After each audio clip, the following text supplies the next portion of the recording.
The time of the evening where I pass the gauntlet, I suppose, or whatever, with something, the big stick with fire on, that one. Over to my guests to see if they've got something to say, something to get off their chests maybe, or my business.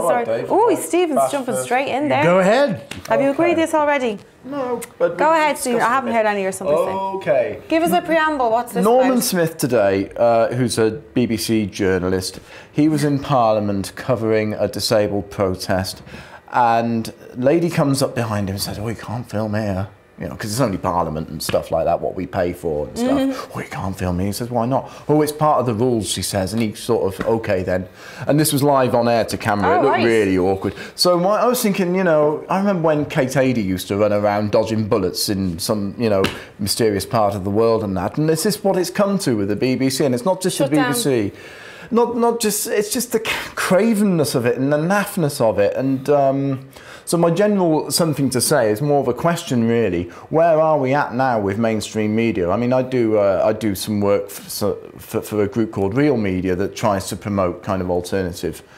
We do bits of journalism as well and try and promote alternative perspectives on things, but that's not reliable because you can look at alternative media and you'll know yourself in doing so that there is some quality stuff out there, but a lot of that is unreliable as well. So the mainstream is either unreliable or naff or dumbed down, and the alternatives haven't risen enough to kind of counter it. So we're in a malaise as to where delusions in general, not underinformed.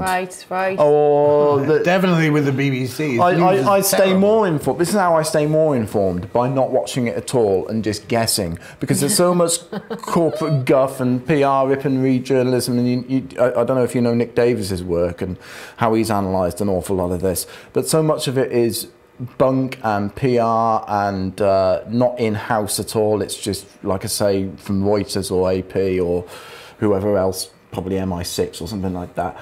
Is there any media source that you trust? Not consistently. There might be individual journalists who I find very gripping and engaging and interesting. Robert Fisk or Patrick Coburn on the Middle East. You can laugh, but I like Patrick Coburn's okay. Yeah. Robert Fisk I don't like. So there might be individual journalists, but not entire. Max Kaiser for, you know, economics, even though he's not particularly a left winger. So yeah, individual journalists, but not actual organisations now. Right. What's the way around this? I don't know. That's why I kind of saying. How do they get you back in? Well, they don't have to get me back in. You have to pay the license fee, though. I do, 144 quid a year. They don't have to get me back in. It's a general standard of under-information of everybody that bothers me. The dumbing down. Yeah, and the fact that certain things just don't get looked at all. The levels of corruption in this country that don't come under the microscope. We always assume that it's the Italians or something that are corrupt, but you know, our own country is massively corrupt. How do you feel, though? I mean, our media sources compared to, for example, in the US, where, you know, there's well, they've got a more established alternative, but they have a lot of censorship as well. Yeah, but their alternatives out there are more established, whether it's right-wing people like Jones or Alex Jones or whatever, or whether it's a liberal equivalent like Democracy Now or whatever, and the Young Turks and all that lot. It's slowly forming together, and most of it is internet based, which is fine. And obviously you've got what isn't alternative. You've got different establishments like Russia Today. A lot of people are very fond of Russia Today, and they treat it as if it's an alternative. It's not an alternative. It's just a different bias. It's just a different establishment bias, and I find it more informative about British news than the BBC is, and I think a lot of people do, because its propaganda line is to attack the British government and make it look daft. So if you don't think much of the British government, then Russia Today is pretty much for you. And do you think that's a popular approach now then, is it? Do you think for the rest of the people? And I think a lot of younger people are probably, hopefully, that the answer probably is to take in more from more sources and hopefully aggregate it and apply a bit of guesswork. And then it's kind of dangerous just cherry picking, though, making up your own story the whole way through, the more sources you have as well, though, isn't there? There's just not enough time in the day to get it perfect, though. To get it round, yeah. No, that's an interesting one, Steve. Thanks very much for that one. Dave, do you have any just one comment on the BBC? I mean, first thing, their news doesn't have half the news stories of the day. Second thing, when something's going on, they just do that all the time, like Brussels, and you should flash away from that. Third thing, they don't have enough correspondents out there now, actually reporting from the scene. You get that John, what's his name in the Middle East? John Simpson. He's done it for years, yeah. People like that, but you don't get a lot of people. You don't Too expensive. And it's not expensive at all. BBC wastes a lot of our tax money. I was going to say, do you think that would be considered an expense? No, the idea of having newspapers used to have runners in Leeds or Manchester all over the place, and original news content is relatively expensive. Right. That's what I meant by that. Right, but that's what they've got lots of money. Invest in that. In fact, the BBC should just be a news thing and get rid of all the and keep Radio 4 and just get rid of privatize all the other. I would get rid of the news and keep all the drama. But anyway. The other thing is when you get 5 people talking about the news or other things, are sitting behind the desk at BBC, what do you call it, World Service Television, and it's all the same view from the 5 journalists or whatever. You don't really get, you get more differences on this show than you get on that. And my feeling is the BBC is letting down the public. It used to be a great institution, and now it's rubbish. I agree from the other part of the spectrum. Yeah. Brilliant. Thanks very much for that one, Steve. Something to say. As well. Well, we've got David. Yeah, let's have your something to say. Yeah. There's a time? Yeah, of course it's time. There's always time for David Semple, something to say. There's been a lot of talk about the Tory Party this week, which I belong to, and the split in the Tory Party, and I think the press is exaggerating all of that. I think there are always differences of opinion and splits within the party. I mean, the reason Cameron had the EU referendum, which I support, was because he had 100 backbenchers who disagreed with him, but they revolted on a lot of other legislation during his government. So, in fact, the biggest revolt against the government in the last 20 years has been the Tory right revolting against Cameron's government in the last Parliament. And now, suddenly, David Cameron gets re-elected, Conservative majority, and it's Tony Blair and Gordon Brown. It's a two-man show. It's David Cameron and Julius Caesar Osborne, who is David Cameron's making it too obvious who he wants to take over from him, which is one mistake. The other doesn't give David Cameron's actually trying to restrict the local parties and consolidate and restrict the powers. There's one plan that was in the Telegraph talking about restricting the powers of local party chairmen. 2, because he wants to rig it so that Osborne gets the leadership. And of course, Boris Johnson, jumped ship into the Eurosceptic one, which I thought was a wise decision, because he'd been based there as a journalist for many years. And it looks like, okay, it's Boris versus George, and then IDS comes, resigns from the government. I think he actually resigned for reasons of principle. And David Cameron I love your abbreviations, is not in control of his own ship. He is not a firm, decisive Margaret Thatcher, Edward Heath, overpowering Prime Minister. He's more like Harold Wilson.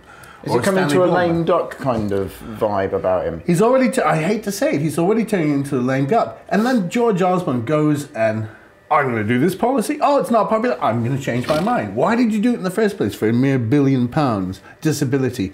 Ian Duncan Smith, not the friend of a lot of disabled people, suddenly, in principle, he stood up, you can't go that far, you know? There's other places you can save money. And the other thing was over the tax credit thing. I'm not a fan of tax credits. It's a Tony Blair thing.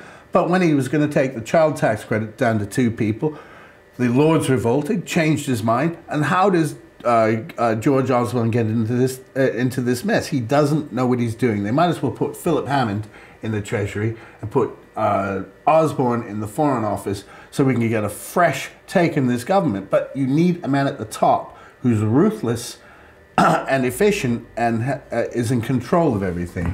And it seems to me that sometimes ministers are going off doing their things, like Jeremy Hunt or the previous health secretary or others, and David Cameron isn't in control. He's no Winston Churchill. He's no, even Harold Macmillan was more, not one of my favorite prime ministers, was more in control of his own government than David Cameron is. He is suffering from Harold Wilson-itis. And when Harold Wilson, the classic case, Harold Wilson was going to reform the trade union. It was Barbara... in place of strife. In place of strife. Barbara, what's her name? Castle. And then James Callaghan, the Gordon Brown of his day, said, nope, I don't back that. Harold Wilson backed down, changed his pipe, and retreated. Exactly what David Cameron does. If I was in Downing Street, I would have a more decisive direction for the government. There's too much legislation, too many things, and there's got to be, you know, our deficit spending is is out of control anyway. and it will be for many years now because the Tories borrow more than Labour, don't they, David? The British public wants more than they can be collected in taxes, and we've got the biggest black economy in Europe. So my view is that the split in the party is going to lead to a change of leadership before David Cameron wants to go. But you just said the split is being exaggerated. And now you're saying it's going to cause a... It's been there for a long time. Right. It's being highlighted now. It's not a split over in and out of Europe. No, I agree with that. Okay. Because I agree that it's not a split over What's that. His name? Who's the guy, Rupert Murdoch, always wanted to have Bojo as Prime Minister. Right. And I think Hunt and Gove were on that team to have Bojo. There's always been little revolts happening against David Cameron. I think the problem is that since IDS has gone, IDS was so unpopular. He was the #1 hate figure. And now he's gone, there's no lightning rod, and it's exposed Osborne and Cameron at the top for looking a lot more useless. Well, for as useless as they are. But they managed to get away with looking a lot less useless for so long because of the likes of Hunt and IDS, who are just hate figures. And now there's less hate figures. The attention's turned on Osborne, and he looks very, very weak. And you're right, Johnson has managed to escape a lot of this. So has Theresa May, who's gone very quiet. Yes. For interesting strategic reasons. Will Philip Hammond end up as Prime Minister? But there was a thing, they used to talk about the underrated Anthony Eden, and they called about the smack of firm government when they thought he was weak, and that we seem to lack that at the moment. And then somebody said, so it's drift. He's the best Prime Minister we have. I think that was R.A. Butler, a cheeky sort, a man I never liked anyway, historically. And it seems to me that David Cameron has run out of ideas. But we got 4 years to go. We got 4 years to go. Do you think we're going to have 4 years of drift? We do not have a system of presidential government. People voted to re-elect the Conservatives because Miliband was so awful. We were lucky to win the election. We deserved to win the election. But now we shouldn't waste the next 5 years. We should do some things which actually intelligently improve the country instead of this fake social justice thing. I think it's amazing how much you guys agree on, because when we were coming in here I was actually, this will be a nervous one. I'm I like very much on the liberal, and I don't even agree with that. Wing of the party. I think he is. Okay. The liberal free enterprise wing of the party. I think it's how you work through them as well. We share scepticisms, I think that's...